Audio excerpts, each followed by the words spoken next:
Hi all, welcome two exam track. നമ്മൾ ഇന്ന് മുതൽ എക്സാം ട്രാക്കിലൂടെ നിങ്ങളിലേക്ക് കറണ്ട് അഫയേഴ്സും എത്തിക്കുന്നുണ്ടാവും. നമുക്കറിയാം, കറണ്ട് അഫയേഴ്സ് എന്ന് പറയുന്നത് ഏതൊരു കോമ്പറ്റേറ്റീവ് എക്സാമിനാണെങ്കിലും ഇമ്പോർട്ടൻ്റ് ആയിട്ടുള്ളൊരു പാർട്ടാണ്.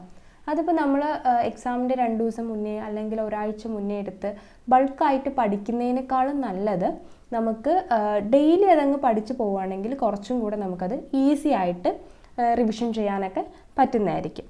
അതുകൊണ്ട് തന്നെ നമ്മൾ ഇന്നത്തെ ഒരു വീഡിയോയിൽ ഡിസ്കസ് ചെയ്യുന്നത് ഫെബ്രുവരി 14-ാം തീയതിയിലെയും ഫെബ്രുവരി 15-ാം തീയതിയിലെയും ഇമ്പോർട്ടൻ്റ് ആയിട്ടുള്ള കറണ്ട് അഫയേഴ്സ് ആണ്. നമുക്ക് ചോദ്യങ്ങളിലേക്ക് കടക്കാം. ഒന്നാമത്തെ ചോദ്യം, PJ ആൻ്റണി ഫൗണ്ടേഷൻ ഏർപ്പെടുത്തിയ PJ ആൻ്റണി പുരസ്കാരത്തിന് അർഹനായത് ആരാണ്? ഉത്തരം കരിവെള്ളൂർ മുരളി. PJ ആൻ്റണി ഫൗണ്ടേഷൻ ഏർപ്പെടുത്തിയിട്ടുള്ള PJ ആൻ്റണി പുരസ്കാരത്തിന് അർഹനായിട്ടുള്ളത് കരിവെള്ളൂർ മുരളിയാണ്. കരിവെള്ളൂർ മുരളി, PJ ആൻ്റണി പുരസ്കാരം. അടുത്തത് 2024 ഫെബ്രുവരിയിൽ ഉപദ്രവകാരികളായിട്ടുള്ള ജീവികളെ ഉന്മൂലനം ചെയ്യുന്നതിന് കേന്ദ്ര വന്യജീവി സംരക്ഷണ നിയമത്തിൻ്റെ ഏതു വകുപ്പിൽ ഭേദഗതി വരുത്തണമെന്ന് കേന്ദ്രത്തോട് ആവശ്യപ്പെട്ടാണ് കേരള നിയമസഭ ഐകകണ്ഠേന പ്രമേയം പാസാക്കിയത്? ഉത്തരം 62-ാം വകുപ്പാണ്. നമുക്കറിയാം, വന്യജീവികളുടെ ഉപദ്രവം കുറച്ച് അധികമായിട്ടുണ്ട്. അതുകൊണ്ട് തന്നെ കേരളം എന്ത് ചെയ്തു എന്ന് വെച്ച് കഴിഞ്ഞാൽ ഫെബ്രുവരിയിൽ ഈ ഉപദ്രവകാരികളായിട്ടുള്ള ജീവികളെ ഉന്മൂലനം ചെയ്യാൻ വേണ്ടിയിട്ട് കേന്ദ്ര വന്യജീവി സംരക്ഷണ നിയമത്തിൻ്റെ 62-ാം വകുപ്പിൽ മാറ്റം വരുത്തണം അല്ലെങ്കിൽ ഭേദഗതി വരുത്തണമെന്ന് കേന്ദ്രത്തോട് ആവശ്യപ്പെട്ടിട്ട് നിയമസഭയിൽ ഐകകണ്ഠേന പ്രമേയം പാസാക്കി. അടുത്ത ചോദ്യം, മുൻ നിയമ സെക്രട്ടറിയായ ഏത് വ്യക്തിയെയാണ് മുഖ്യ വിവരാവകാശ കമ്മീഷണറാക്കാൻ ഗവർണർക്ക് ശുപാർശ നൽകിയത്? മുൻ നിയമ സെക്രട്ടറിയായ ഏത് വ്യക്തിയെയാണ് മുഖ്യ വിവരാവകാശ കമ്മീഷണറാക്കാൻ ഗവർണർക്ക് ശുപാർശ നൽകിയത്? ഉത്തരം വി ഹരി നായർ. അദ്ദേഹം മുൻ നിയമ സെക്രട്ടറി ആയിരുന്നു. വി ഹരി നായർ. അടുത്ത ചോദ്യം, സംസ്ഥാന ട്രാൻസ്ജെൻഡർ കലോത്സവമായ വർണ്ണപ്പകിട്ടിൻ്റെ വേദി. സംസ്ഥാന ട്രാൻസ്ജെൻഡർ കലോത്സവമായ വർണ്ണപ്പകിട്ടിൻ്റെ വേദി. ഉത്തരം തൃശ്ശൂരാണ്. ഇപ്പോൾ സംസ്ഥാന ട്രാൻസ്ജെൻഡർ കലോത്സവത്തിൻ്റെ പേരെന്തായിരുന്നു? വർണ്ണപ്പകിട്ട്. അതിൻ്റെ വേദി എവിടെയായിരുന്നു? തൃശ്ശൂരായിരുന്നു. എവിടെയാണ്? തൃശ്ശൂരായിരുന്നു. അടുത്തത്, ശ്രീനാരായണ ഗുരുവിൻ്റെ ജീവിതത്തെ ആസ്പദമാക്കി ഡോക്ടർ ഓമന ഗംഗാധരൻ രചിച്ച കൃതി ഏത്? ശ്രീനാരായണ ഗുരുവിൻ്റെ ജീവിതത്തെ ആസ്പദമാക്കി ഡോക്ടർ ഓമന ഗംഗാധരൻ രചിച്ച കൃതി ഏത്? ഗുരുവിൻ്റെ വഴിയിൽ. ഗുരുവിൻ്റെ വഴിയിൽ. ശ്രീനാരായണ ഗുരു, ഓമന ഗംഗാധരൻ, ഗുരുവിൻ്റെ വഴിയിൽ. ശ്രീനാരായണ ഗുരുവിൻ്റെ ജീവിതത്തെ ആസ്പദമാക്കി ഡോക്ടർ ഓമന ഗംഗാധരൻ രചിച്ച കൃതിയാണ് ഗുരുവിൻ്റെ വഴിയിൽ. അടുത്ത ചോദ്യം, ലോക ഗവൺമെൻറ് ഉച്ചകോടിയുടെ വേദി. ലോക ഗവൺമെൻറ് ഉച്ചകോടിയുടെ വേദി ഏതാണ്? ദുബായ്. ലോക ഗവൺമെൻറ് ഉച്ചകോടിയുടെ വേദി ഏതാണ്? ദുബായ് ആണ്. ലോക ഗവൺമെൻറ് ഉച്ചകോടിയുടെ വേദി ദുബായ്. അടുത്ത ചോദ്യം, സീസർ കനിക്കോവ് ഏതു രാജ്യത്തെ യുദ്ധക്കപ്പലാണ്? സീസർ കനിക്കോവ് ഏത് രാജ്യത്തെ യുദ്ധക്കപ്പലാണ്? റഷ്യ. സീസർ കനിക്കോവ് റഷ്യയിലെ യുദ്ധക്കപ്പലാണ്. Caesar കനിക്കോവ് Russia. അടുത്ത ചോദ്യം, ലോകത്താദ്യമായി ഹരിത ഹൈഡ്രജൻ പ്ലാന്റ് ആരംഭിക്കുന്ന വിമാനത്താവളം. ലോകത്ത് ആദ്യമായി ഹരിത ഹൈഡ്രജൻ പ്ലാന്റ് ആരംഭിക്കുന്ന വിമാനത്താവളം ഏത്? ഉത്തരം കൊച്ചി വിമാനത്താവളമാണ്. ഏതാണ്? കൊച്ചി വിമാനത്താവളം. അടുത്ത ചോദ്യം, റേഷൻ കടകൾ വഴി കുറഞ്ഞ നിരക്കിൽ കുടിവെള്ളം ലഭ്യമാക്കുന്ന പദ്ധതി ഏത്? റേഷൻ കടകൾ വഴി കുറഞ്ഞ നിരക്കിൽ കുടിവെള്ളം ലഭ്യമാക്കുന്ന പദ്ധതി ഏത്? ഉത്തരം സുജലം. ഏതാണ്? സുജലം. റേഷൻ കടകൾ വഴി കുറഞ്ഞ നിരക്കിൽ കുടിവെള്ളം ലഭ്യമാക്കുന്ന പദ്ധതിയാണ് സുജലം.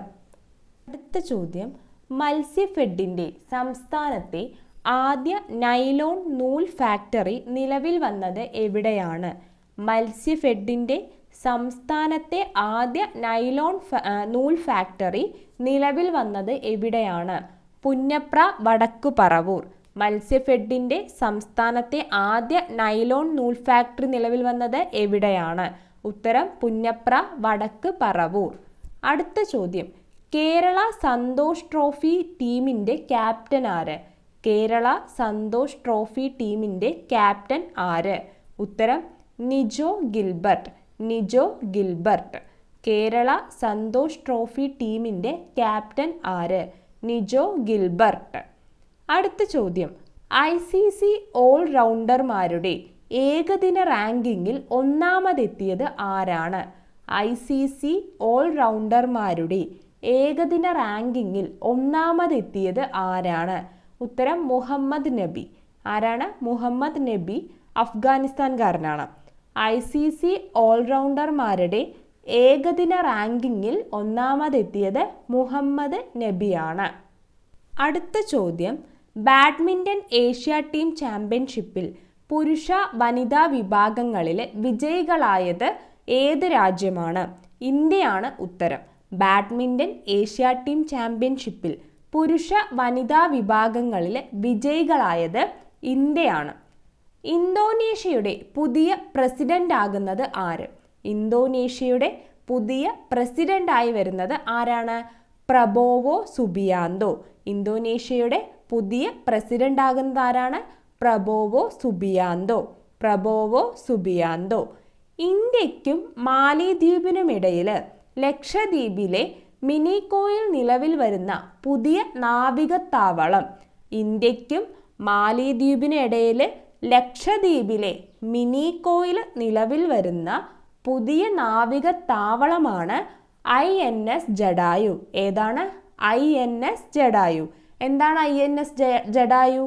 അതൊരു നാവികത്താവളമാണ്. എവിടെയാണ്? ലക്ഷദ്വീപിലെ മിനിക്കോയിലാണ്. ഇന്ത്യക്കും മാലിദ്വീപിനും ഇടയിലുള്ള ലക്ഷദ്വീപിലെ മിനിക്കോയിൽ നിലവിൽ വരുന്ന പുതിയ നാവികത്താവളമാണ് INS ജഡായു. അടുത്ത ചോദ്യം, എല്ലാ ഇൻഷുറൻസ് കമ്പനികളുടെയും പോളിസികൾ ഒറ്റ ഓൺലൈൻ പ്ലാറ്റ്ഫോമിൽ ലഭ്യമാക്കാൻ വേണ്ടി ആരംഭിക്കുന്ന പ്ലാറ്റ്ഫോമിൻ്റെ പേരെന്ത്? ഉത്തരം ബീമാ സുഖം. അതായത് എല്ലാ ഇൻഷുറൻസ് കമ്പനികളുടെയും പോളിസികൾ ഒരൊറ്റ ഓൺലൈൻ പ്ലാറ്റ്ഫോമിൽ ലഭ്യമാക്കാൻ വേണ്ടി ആരംഭിക്കുന്ന പുതിയ പ്ലാറ്റ്ഫോമിൻ്റെ പേരെന്ത്? ഉത്തരം ബീമാ സുഖം. അടുത്ത ചോദ്യം, സ്വകാര്യ മേഖലയിൽ ദേശീയ ക്ഷയരോഗ നിവാരണ പ്രവർത്തനങ്ങൾ മികച്ച രീതിയിൽ ഏകോപിപ്പിച്ചതിന് കേന്ദ്ര ആരോഗ്യ കുടുംബക്ഷേമ മന്ത്രാലയത്തിൻ്റെ പുരസ്കാരത്തിന് അർഹമായ സംസ്ഥാനമേത്? ഉത്തരം കേരളമാണ്. സ്വകാര്യ മേഖലയിൽ ദേശീയ ക്ഷയരോഗ നിവാരണ പ്രവർത്തനങ്ങൾ ഏറ്റവും മികച്ച രീതിയിൽ ഏകോപിപ്പിച്ചതിന് കേന്ദ്ര ആരോഗ്യ കുടുംബക്ഷേമ മന്ത്രാലയത്തിൻ്റെ പുരസ്കാരം നേടിയിട്ടുള്ള സംസ്ഥാനമാണ് കേരളം. അടുത്ത ചോദ്യം, 2024 ഫെബ്രുവരിയിൽ നൃത്തരംഗത്തെ സമഗ്ര സംഭാവനയ്ക്കുള്ള നിശാഗന്ധി പുരസ്കാരത്തിന് അർഹയായ പ്രശസ്ത ഭരതനാട്യ നർത്തകി. 2024 ഫെബ്രുവരിയിൽ നൃത്തരംഗത്തെ സമഗ്ര സംഭാവനയ്ക്കുള്ള നിശാഗന്ധി പുരസ്കാരം. ഏത് പുരസ്കാരമാണ്? നിശാഗന്ധി പുരസ്കാരത്തിന് അർഹയായ പ്രശസ്ത ഭരതനാട്യ നർത്തകിയാണ് ചിത്ര വിശ്വേശ്വരൻ. ആരാണ്? ചിത്ര വിശ്വേശ്വരൻ. അടുത്ത ചോദ്യം, 2024 ഫെബ്രുവരിയിൽ അന്തരിച്ച പ്രശസ്ത ചിത്രകാരൻ ആര്? 2024 ഫെബ്രുവരിയിൽ അന്തരിച്ച പ്രശസ്ത ചിത്രകാരൻ ആര്? ഉത്തരം ES വർഗീസ്. ES വർഗീസ്. അടുത്ത ചോദ്യം, 2024 ഫെബ്രുവരിയിൽ അന്തരിച്ച ദത്താജി റാവു ഗേക്വാദ് ഏത് കായിക ഇനവുമായി ബന്ധപ്പെട്ടിരിക്കുന്നു? 2024 ഫെബ്രുവരിയിൽ അന്തരിച്ച ദത്താജി റാവു ഗേക്വാദ് ഏത് കായിക ഇനവുമായി ബന്ധപ്പെട്ടിരിക്കുന്നു? ക്രിക്കറ്റുമായിട്ടാണ് ബന്ധപ്പെട്ടിരിക്കുന്നത്. ദത്താജി റാവു ഗേക്വാദ്, ക്രിക്കറ്റ്. അടുത്ത ചോദ്യം, ഫെബ്രുവരിയിൽ MK അർജുനൻ പുരസ്കാരത്തിന് അർഹനായത് ആര്? MK അർജുനൻ പുരസ്കാരത്തിന് അർഹനായത് ആര്? ജെറി അമൽദേവ് ആണ്. MK അർജുനൻ പുരസ്കാരത്തിന് അർഹനായത് ജെറി അമൽദേവ് ആണ്. ജെറി അമൽദേവ്. അടുത്ത ചോദ്യം, ട്രാൻസ്ജെൻഡർ വിഭാഗത്തിൽപ്പെട്ടവർക്ക് സൗജന്യ ബസ് യാത്ര അനുവദിച്ച നഗരമേത്? ട്രാൻസ്ജെൻഡർ വിഭാഗത്തിൽപ്പെട്ടവർക്ക് സൗജന്യ ബസ് യാത്ര അനുവദിച്ച നഗരമേത്? ഉത്തരം ഡൽഹിയാണ്. ട്രാൻസ്ജെൻഡർ വിഭാഗത്തിൽപ്പെട്ടവർക്ക് സൗജന്യ ബസ് യാത്ര അനുവദിച്ച നഗരമേത്? ഉത്തരം ഡൽഹി. അടുത്ത ചോദ്യം, സമുദ്രത്തെയും അന്തരീക്ഷത്തെയും പഠിക്കാനായി നാസ വിക്ഷേപിച്ച ഉപഗ്രഹം ഏത്? ഉത്തരം പേസ്. സമുദ്രത്തെയും അന്തരീക്ഷത്തെയും പഠിക്കാനായി നാസ വിക്ഷേപിച്ച ഉപഗ്രഹം ഏത്? ഉത്തരം പേസ്.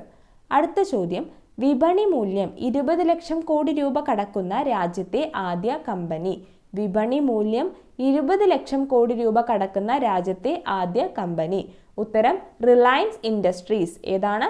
Reliance industries.